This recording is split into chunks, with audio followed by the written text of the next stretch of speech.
할렐루야.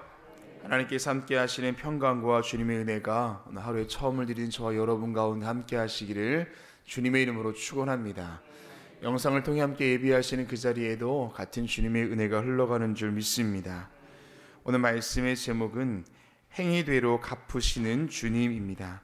행위대로 갚으시는 주님. 어제 보셨던 8장에서 주의 영이 에스겔을 들어 천지 사이에 올리셔서 예루살렘 성전으로 인도하셨습니다. 그리고 거기서 하나님의 영광이 있어야 할 자리에 질투의 우상이 있는 것을 보았고 70명의 장로가 어둡고 은밀한 곳에서 우상 숭배하는 것을 보았고 여인들이 앉아 이방 우상인 담무스를 위하여 애곡하는 것을 보았고 또한 25명의 사람이 여호와의 성전을 등지고 동쪽을 향해 보면서 태양에게 예배하는 것을 보았습니다. 그리고 마지막 어떻습니까? 8장 18절 말씀 보면 그러므로 나도 분노로 갚아 불쌍히 여기지 아니하며 긍휼을 베풀지도 아니하리니 그들이 큰 소리로 내 귀에 부르짖을지라도 내가 듣지 아니하리라. 그런 모습을 보았던 에스겔에게 있어서 어떤 마음이었을까요? 두려운 마음도 있었겠지만 하나님의 심판을 그냥 참아 볼 수밖에 없는 그런 상황이고 결국 오늘 본문 1절과 2절에서 하나님의 심판이 이어집니다. 오늘 본문의 내용을 구분지어 보겠습니다. 1절과 2절은 예루살렘을 징벌할 집행자의 호출입니다. 집행자라 하면 주님이시죠. 6명의 사람을 부릅니다. 5명의 사람은 죽이는 무기를 잡았고 1명의 사람은 가는 베옷을 입고 허리에 서기관의 먹그릇을 찼다라고 이야기합니다. 3절부터 7절까지는 집행입니다. 성전에서 시작하여 늙은 자부터 다 죽이라 말씀합니다. 그러나 가는 베옷을 입고 허리에 먹그릇을 찬 사람은 그에 앞서 다니면서 이를 보고 탄식하며 우는 자에게는 이마에 표를 그리라 합니다. 그리고 그는 죽이지 말라 이야기합니다. 8절부터 10절까지는 단호한 주님의 명령입니다. 주님의 심판은 단호하셨고 정확하셨습니다. 그리고 11절은 집행 보고입니다. 그렇게 했다고 이제 보고를 합니다. 사랑하는 여러분, 물론 에스겔이 본 환상의 이야기이지만 마지막 때에 주님께서 저와 여러분에게 행하실 심판의 모습 또한 동일할 겁니다. 10절 말씀 보면은요, 행위대로 그들의 머리에 갚으리라 라고 이야기합니다. 행위대로 우리가 살아온 인생 그대로 하나님께서 심판하실 날이 반드시 있다라는 것입니다. 우리가 살아왔던 모습 그대로 우리가 지켜냈던 그 신앙의 모습 그대로 결국은 주님 앞에서 그 행위대로 또 갚으시는 하나님의 그 마지막이 있다라는 거죠. 우리는 어떤 행위의 사람이 되어야 하겠습니까? 오늘 말씀에서 보면 모두가 다 하나님의 심판대 위에 있었지만 특별한 주님의 긍휼하심을 받았던 사람들이 있었습니다. 바로 이제는 표식을 받은 이마에 표를 받은 사람들입니다. 우리는 과연 어떤 모습으로 인생을 살아야 하겠습니까? 어떤 행위의 사람이 되어야 하겠습니까? 오늘 말씀을 통해서 함께 은혜를 나누고 기도의 제목을 얻고자 합니다. 그 첫 번째는 결산의 때를 기억하며 살라입니다. 결산의 때를 기억하며 살라. 마태복음 25장 14절 이하에 보면 달란트 비유의 이야기를 전하고 있습니다. 어떤 사람이 타국으로 갈 때에 종들에게 달란트를 맡깁니다. 어떤 종에게는 5달란트를, 어떤 종에게는 2달란트를, 어떤 종에게는 1달란트를 맡깁니다. 우리가 너무나 잘 알고 있는 이 결과입니다. 5달란트, 2달란트 받은 종은 잘하였도다 착하고 충성된 종아 칭찬을 받지만 1달란트 받은 종은 책망을 듣습니다. 우리가 이 구절에서 주목해 볼 것이 2가지가 있는데요. 하나는 마태복음 25장 19절에 오랜 후에 그들의 주인이 돌아와 그들과 결산할세라는 이 구절입니다. 그 기간이 언제인지 정확히 알 수는 없지만 그 주인이 돌아왔다라는 겁니다. 그리고 결산했다라는 거죠. 어쩌면 2달란트 받은 종, 5달란트 받은 종은요, 주인이 돌아올 것이라는 것을 알고 있었습니다. 주인은 반드시 돌아온다. 언제가 될지 모르지만 주인은 돌아온다. 그리고 25장의 말씀은 단순히 달란트 비유에 대한 이야기가 아니라 달란트를 어떻게 사용하면 살아야 된다, 그 얘기가 아니라 25장 전체는 천국에 대한 비유의 이야기로 채우고 있습니다. 열처녀의 비유에 이어서 그 달란트 비유가 이어지는 그 첫 구절에 또 어떤 사람이, 즉 달란트 비유의 이야기는요, 달란트에 대한 이야기가 아니라 천국에 대한 이야기라는 것입니다. 천국에 갈 사람은 어떤 사람인가? 어떤 사람이겠습니까? 결산의 때가 반드시 올 것임을 기억하는 사람, 자신에게 주어진 것에 대해서 최선을 다해 살아가는 사람, 마지막이 반드시 있다라고 아는 사람만이 천국에 갈 수 있다라는 것입니다.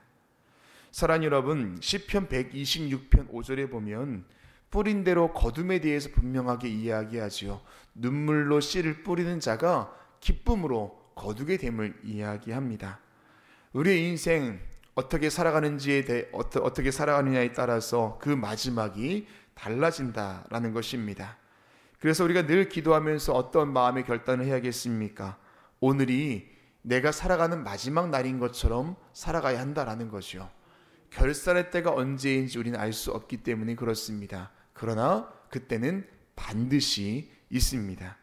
오늘이 마지막인 것처럼 살되 영혼을 사모하며 살아가는 인생, 그 인생 가운데 하나님께서 함께 하시고 주님의 결산의 때가 코앞에 있다 할지라도 두려운 마음이 아니라 우리는 기쁨으로 그때를 맞이하며 살아가게 될 줄로 믿습니다. 두 번째는 탄식하며 우는 삶을 살라입니다. 탄식하며 우는 삶을 살라. 오늘 말씀 속에서 우리가 소망을 가질 부분이 있다면 바로 이마에 표를 받은 이들입니다. 그 사람이 몇 명인지는 알 수 없습니다. 그런데 그들은 하나님의 심판을 피할 수가 있었습니다. 우리는 역사서 속에서 그리고 예언서 속에서 이런 사람들을 많이 만날 수 있죠.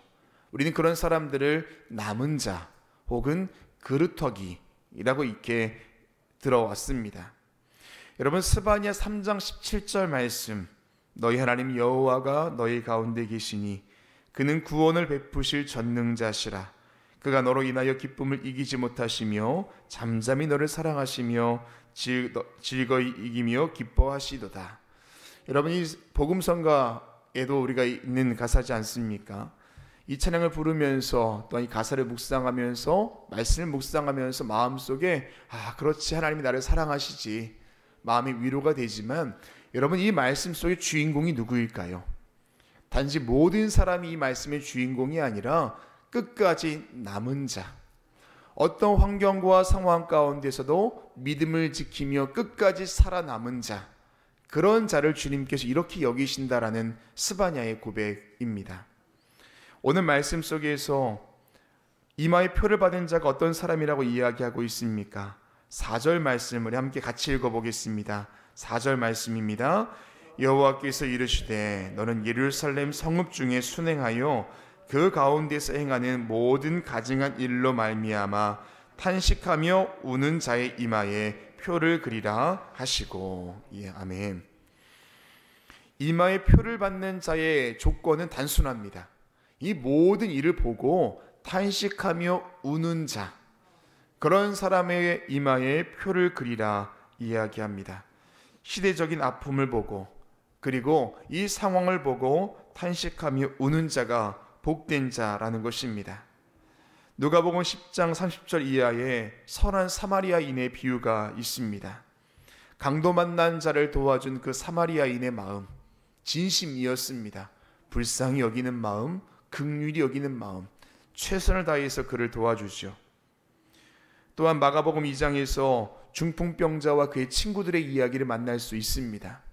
중풍병자를 향한 그 친구들의 진심 어린 마음, 자신이 모든 것을 다해서 이 친구를 살리고자 하는 그 진심 어린 마음이 결국 그 중풍병자를 살릴 수가 있었습니다. 우는 자와 함께 우는 자가 바로 복된 자요 하나님의 구원 가운데 거하는 자인 줄로 믿습니다. 오늘날 우리도 마찬가지입니다.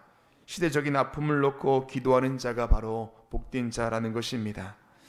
대신방을 다녀보면은요, 우리 성도님들의 그 기도 제목을 들을 수가 있는데, 많은 성도님들이 그 기도 제목 중에는 꼭 뭐 가정과 자녀들 또 자신의 건강을 위해서 기도하신 분도 계시지만 항상 나라를 위해서 또 교회를 위해서 기도하시는 분들이 계십니다.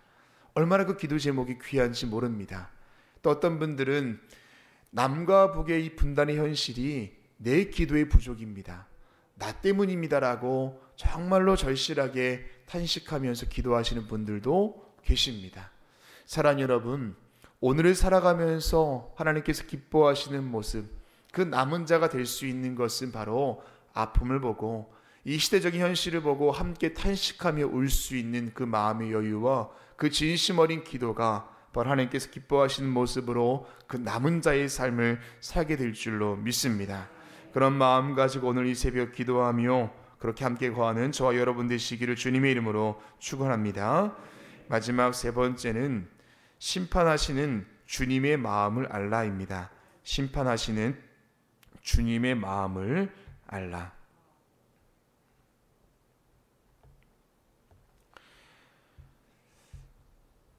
아이를 키우는 부모라면 한 번쯤은 겪는 아픔이 있습니다. 그건 뭐냐 하면 아이를 떼어놓는 일인데요. 아이가 이제 애착관계가 형성되면은 꼭 찾아오는 것이 바로 분리불안 증후군입니다. 이제 부모와 떨어지는 것을 굉장히 어려워하고 힘들어하죠. 첫째 아이를 키울 때 그 아이를 떼어놓으면서 참 많은 부모들이 눈물을 흘립니다. 안타까운 거죠. 어린이집에 보내면서 여러 가지 일들을 하면서 아이가 성장하는 것을 도와주는 부모의 마음이 그렇게 썩 이제는 편하지 않습니다. 근데 반드시 그 과정을 겪어야 합니다.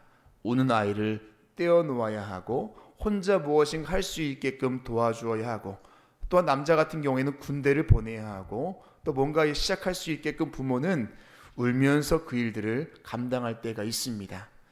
요즘은 많이 없지만 또 예전 같은 경우에는 또 아이에게 체벌할 때에, 그렇죠? 매를 들 때에도 마찬가지입니다. 부모의 마음이 어떻습니까? 매를 대는 부모의 마음은 찢어지지요. 여러분, 오늘 말씀을 보면은요, 하나님의 심판의 이야기가 진행되고 있습니다. 우리는 하나님이 어쩜 이렇게 단호하실까, 어쩜 이렇게 냉정하실까라고 이야기할 수 있지만, 심판하실 수밖에 없는 주님의 마음을 헤아릴 수 있는 것, 바로 저와 여러분 가운데 있어야 할 줄로 믿습니다. 환상을 보여주신 이유가 무엇이겠습니까? 하나님 아버지의 마음을 알라라는 것입니다. 호세아에게 이렇게 혹독하신 이유가 무엇이었습니까? 이 나라와 이 시대를 향한 하나님 아버지의 마음이 그렇다라는 거지요.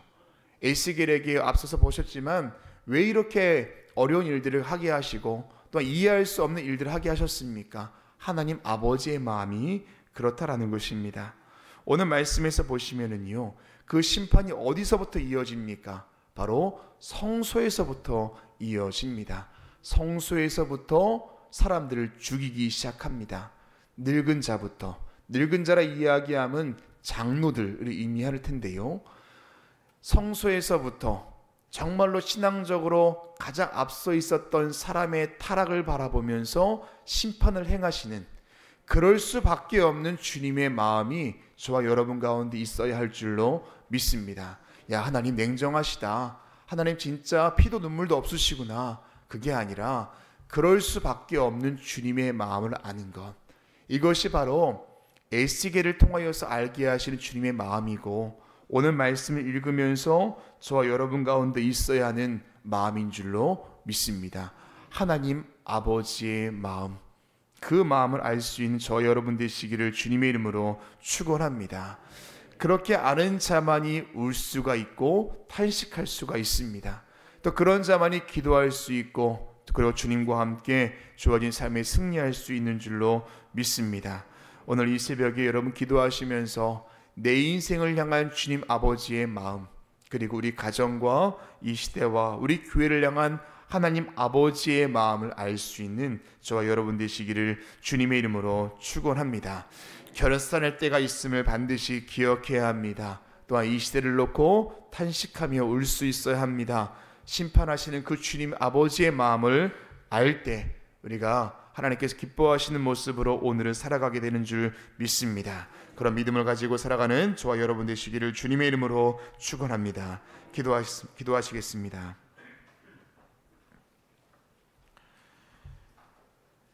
사랑과 은혜의 주님, 오늘 이 새벽에도 우리를 깨워주시고 주님 전으로 불러주신 것 주님의 선한 인도하심인 줄 믿습니다.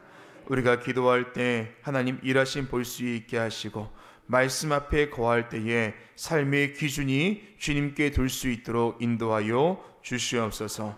아버지 하나님, 너무나 어렵고 힘든 시대 가운데 살아갑니다. 아버지, 이럴 때에도 우리 믿음을 굳건하게 지킬 수 있도록 인도하여 주시옵소서.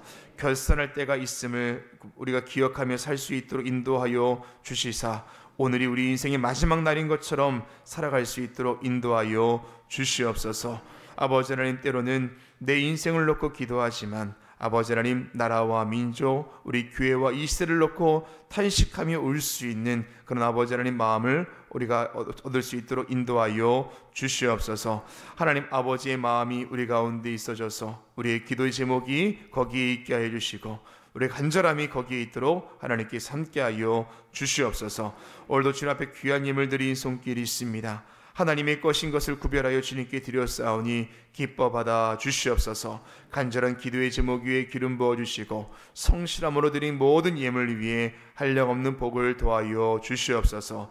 오늘 한 날도 주님께 맡겨 드립니다. 가야 할 곳 가게 하시고 가지 말아야 할 곳이 있다면 가지 않게 하여 주시옵소서. 만나야 될 사람 만나게 하시고 만나지 말아야 될 사람이 있다면 만나지 않을 수 있도록 인도하여 주시옵소서. 오늘도 주님께서 붙들어 주시사 책임져 주시는 주님만 의지하며 살아가는 한 날 될 줄로 믿습니다. 살아계신 예수 그리스도의 이름으로 기도합니다. 아멘.